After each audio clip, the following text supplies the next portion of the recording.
নমস্কার বন্ধুরা, কেমন আছেন সবাই? রুনুদির প্যাশন চ্যানেলে আপনাদের সবাইকে স্বাগত জানাই। আজকে সম্বলপুরে আমাদের দ্বিতীয় দিন।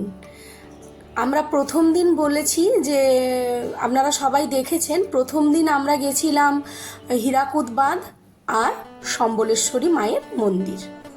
আজকে আমরা যাচ্ছি ঘণ্টেশ্বরী মায়ের মন্দির। সকাল থেকেই আমার শরীরটা খুব খারাপ হয়ে গেছিল। আমাদের যেখানে সকাল 8টায় বেরিয়ে যাওয়ার কথা ছিল, যেহেতু আজকে আমাদের বিকেলবেলা আবার ট্রেন রয়েছে 4:45টার দিকে, তো সেই কারণে আমাদের সকাল 7:30 8টার মধ্যে বেরিয়ে যাওয়ার কথা ছিল, কিন্তু আমি এতটাই অসুস্থ হয়ে পড়েছিলাম, তার কারণে আমাদের বেরোতে প্রায় 9:30 মতন বেজে গেছিল। তো আমরা এখান থেকে বেরিয়ে প্রথমেই যাব ঘণ্টেশ্বরী মায়ের মন্দির। এই মায়ের মন্দিরের একটা গল্পও রয়েছে। তো রাস্তায় যেতে যেতে আমি ওদের বললাম যে তোমরা খানিকটা ব্রেকফাস্টও করে নিও। তো পুরো ফাঁকা রাস্তার মধ্যে একটা জায়গায় ওরা একটা ব্রেকফাস্টের দোকান পেল, আর সেখানে ওরা ইডলি আর বড়া এইগুলোই খেয়ে নিল। তারপরে আবার আমরা চলতে শুরু করলাম ঘণ্টেশ্বরী মায়ের মন্দিরে। বল্লভ ভাইয়ের মুখে শুনলাম এই যে ঘণ্টেশ্বরী মাটা আবিষ্কৃত হয়েছেন একজন রাজা এখানে প্রায় দিনই শিকার করতে আসতেন। সেদিনও শিকার করতে এসেছিলেন, কিন্তু কোনো শিকার পায়নি। তারপরে এখানে উনি এই মায়ের মূর্তিটা আবিষ্কার করেন। তারপর থেকেই এই মূর্তি এখানে ঘণ্টেশ্বরী মা নামে পূজিত হন। এই মায়ের মন্দিরে সবাই যে যার মনস্কামনা করার জন্য ঘণ্টা বাঁধে, আর সবাই এখানে ঘণ্টা বেঁধে মনস্কামনা আর ওই লাল কাপড় দিয়ে মনস্কামনা যে যার পূরণ করেন। তো এখানে আমরা এসে দেখলাম বাবারে বাবা, ঘন্টার পর ঘন্টা সব বাঁধা রয়েছে, প্রচুর ঘন্টা বাঁধা রয়েছে। তারপরে দেখছি এখানে নতুন কনস্ট্রাকশানও চলছে, যে এত ঘন্টা এখানে জমে গেছে। একটা ঘর দেখলাম, সেই ঘরে পুরো গিজগিজ করছে ঘন্টা। তো যাই হোক, আমরা কথা বলতে বলতে দেখুন মায়ের মন্দিরের কাছাকাছি কিন্তু চলে এসেছি। এখানে কিছু ফটো তোলার জন্য সেলফি জোনও বানিয়ে রেখেছে। আমরা সবার আগে চলে গেলাম ওখানে হাত পা ধোয়ার জন্য। সবাই ভালো করে হাত পা ধুয়ে, একটু নিচের দিকে সিঁড়ি দিয়ে নেমে আসতে হয়েছিল, নেমে এসে আমরা সবাই হাত পা ধুয়ে নিয়েছিলাম। তারপরে আমরা পুজোর ডালা নেব বলে গেছিলাম, আর গিয়ে দেখছি ওই যে দেখুন না মহারাজ কি করছেন।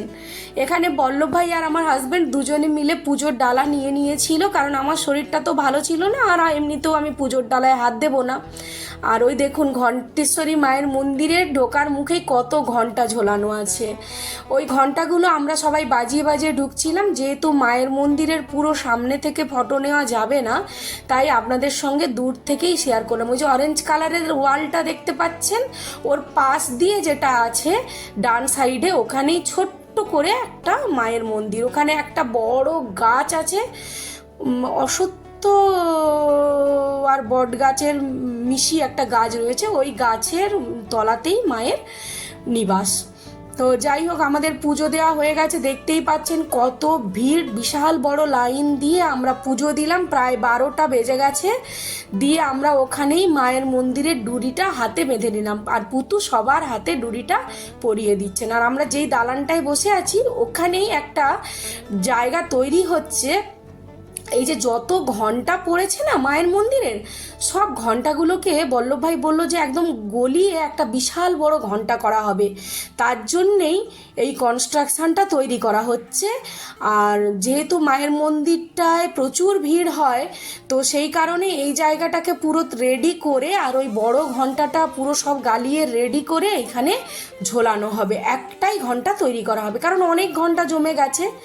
তো পুজো টুজো দেওয়ার পরে আমরা খানিকটা প্রসাদ টোসাদ খেয়ে নিলাম, খেয়ে একটু জল টল খেয়ে রেস্ট করে তারপরে বল্লভ ভাই বলল ওখানে পাশেই একটা জলবিদ্যুৎ কেন্দ্র রয়েছে। তো আমরা ওই উঁচু একটা দুদিকে রেলিং দিয়ে রাস্তা করে দেওয়া হয়েছে ওই জলবিদ্যুৎ কেন্দ্রে যাওয়ার জন্য। আর এই যে সাইডে দেখছেন না এই যে জলটা, এইটা প্রথমে একজন বলছে যে এইটা হচ্ছে 5 507 ফুট, 507 ফুট। তা আমার ছেলে বললো না না মা তুমি ভুল শুনেছো, হয়তো 5 ফুট বলছে, কিন্তু শুনলাম না 507 ফুট, 507 ফুট গভীর এটা। আর সামনাসামনি তাপবিদ্যুৎ কেন্দ্রের কাছে যখন গেলাম দেখলাম ওই যে জলটা যেটা স্টক করে রাখা হয়েছে জলবিদ্যুৎটা তৈরি করার জন্য, সেখানে কিন্তু পুরো কচুরিপানা দিয়ে ঘিরে রাখা হয়েছে। ওই দেখুন দূর থেকে দেখা যাচ্ছে কচুরিপানা, সামনে যাই আরও ভালো করে দেখাবো। আর পাহাড়ের কোল দিয়ে আমরা যাচ্ছি, তো একদম মানে নিচে যদি কেউ পড়ে যায় পুরো খাদ, সেই জন্য রেলিং দিয়ে কিন্তু পুরো ঘিরে রাখা হয়েছে জায়গাটা। আর আমি এর আগে তাপবিদ্যুৎ কেন্দ্র দেখেছি আমাদের বাড়ির ওখানে, কিন্তু জলবিদ্যুৎ কেন্দ্র এই প্রথমবার দেখলাম। আর এখানে আরও একটা মানে বড় করে তৈরি করা হচ্ছে এই জলবিদ্যুৎ কেন্দ্রটা, পাশে আরও বড় করে একটা তৈরি করা হচ্ছে যেখানে জলটাকে নিয়ে কারেন্ট মানে তৈরি করা হবে। এই যে এই জায়গাটা, সেটা আবার নতুন একটা কনস্ট্রাকশন রেডি করা হচ্ছে। আর পাশেই ওই যে বিল্ডিংটা দেখছেন ওখানে এখন পুরনো কনস্ট্রাকশনটা চলছে। আর এই যে বলেছিলাম না কচুরিপানা দিয়ে, দেখুন পাহাড়ের কোল বেয়ে পুরো ওই খাদটা, আর ওটা প্রায় 507 ফিট গভীর। আর এই যে এইটা পুরো ওই বিদ্যুৎ কেন্দ্রের এরিয়াটা, যদিও পুরো ফটো নেওয়া বারণ, তো আমি একটু আপনাদের বোঝানোর জন্য অল্প করেই একটু নিয়েছি। আমাদের দেখা হয়ে গেছে, এখন আমরা ফিরে যাচ্ছি, কারণ আমরা তো পুরো ভেতর পর্যন্ত ঢুকতে পারবো না, ওই সাইড থেকে যতটুকু যা দেখা যায় সেইটুকুই দেখে আমরা বাড়ি এখন আমরা যাচ্ছি। একটা পার্কে প্রথমে যাব, মানে যেখান থেকে ওই আমার মেয়েরা প্যারাগ্লাইডিং আর আমরা বোটিং করব বলে ভেবেছি, সেই জায়গাটায় এখন আমরা যাচ্ছি। যেতে যেতে দেখুন না রাস্তার সাইডে একটা কি সুন্দর নটরাজ স্টাইলে দাঁড়িয়ে থাকা শিবের মূর্তি দেখতে পেলাম। দূর থেকে ভিডিওটা নিলাম ঠিকই, কিন্তু ভালোভাবে আসলো না। যাই হোক, একটা রাস্তা দিয়ে আমরা এগিয়ে চললাম। তো আমরা যেহেতু প্রায় 1-1:30 বেজে গেছে, তা আমি আমার হাজব্যান্ডকে বললাম যে আগে একটু খাওয়া দাওয়া করে নিই, তারপরে আমরা যা দেখার দেখব। তো বল্লভ ভাই বললেন যে না আগে একটু চলুন ওই যেখানে বোটিংটা হবে ওইটা আগে দেখে আসি, তারপরে আমরা খাওয়া দাওয়ার ওখানটায় ঢুকবো। আর জানেন কত লোক, যেহেতু ওইটা ছিল 26শে জানুয়ারি, প্রচুর লোক ওখানে এসছে পিকনিক করার জন্য। এই যে বড় নদীটা দেখছেন, এখানেই বোটিং আর প্যারাগ্লাইডিং হবে। কিন্তু এত মানে রেট দেখলাম, রেট দেখে আমাদের মনটাই খারাপ হয়ে গেল।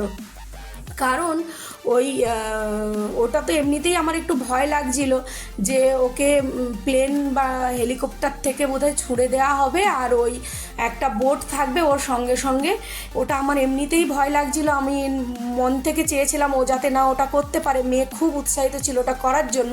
কিন্তু যেই দেখলাম ওটা 1,500 টাকা রেট, তো আমি একদমই আর রাজি হলাম না, আমার বড়ও রাজি হলো না। তো তার কারণে আমার মেয়ে খুব মন খারাপ করে ওখান থেকে চলে এসেছিল। তারপরে বোটিংও করতে চাইলাম, তখন দেখলাম বোটিং পার হেড সম্ভবত 700 টাকা করে, হয়তো 1 ঘন্টা কি 1.5 ঘন্টা বোটিং করাবে। এমনিতেও আমাদের 1:30 বেজে গেছে, লাঞ্চের টাইম মোটামুটি হয়েও গেছে, সকাল থেকে সেরকমভাবে কিছু আমি তো খাইনি যেহেতু আমি অসুস্থ ছিলাম। তো তার কারণে বোটিংটাও করলাম না বলে ওর ভীষণ মন খারাপ হয়ে গেল। তারপরে ভাবলাম একটু ফটো টটো তুলে নিই, তারপরে না হয় ওইখানে যাব। তো আমরা দুজনে মিলে এখানে ফটো তুললাম। ওরা বলল যে যেহেতু আমরা ওই সাঁতারের মানে বোটিংয়ের যেই মানে ইয়েটা কোটটা আমরা পরিনি, সেই কারণে আমাদের বলল ওইখানে আর বেশিক্ষণ দাঁড়াতে ওরা দেবে না। যাই হোক, তারপরে আমরা চলে এসেছিলাম খাওয়ার জন্য।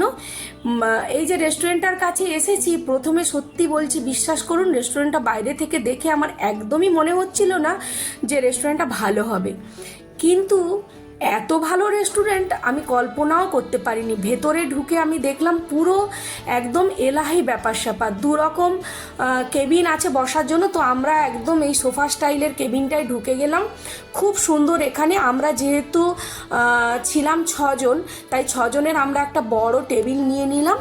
তারপরেই আমরা স্টার্টারে নিয়েছিলাম এই পাঁপড়টা, আর পাঁপড়টাকে কি সুন্দর করেছে দেখুন, পুরো গাজর, পেঁয়াজ, শসা কুচি আর 3 রকম সস দিয়ে পুরো পাঁপড়টা রেডি করেছে। আর আমরা স্টার্টারে নিয়েছিলাম পনির ড্রাই চিলি পনির, কিন্তু সেটা এলো জানেন একদম লাঞ্চের সঙ্গে। আর লাঞ্চে আমরা নিয়েছিলাম বাটার নান আর প্লেন রাইস আর ডাল মাখানি, আর আমরা পনিরের একটা সবজি নিয়েছিলাম, আর আমরা নিয়েছিলাম মশালা মাশরুম, আর ওরা নিয়েছিল বাটার চিকেন তন্দুরি মশালা। তো প্রত্যেকটা আইটেম এত দুর্দান্ত ছিল যে আমরা কল্পনাও করতে পারিনি, আর ভীষণ টেস্টি ছিল। আমরা স্টার্টারে যে ড্রাই চিলি পনিরটা বলেছিলাম কি অসাধারণ বানিয়েছিল।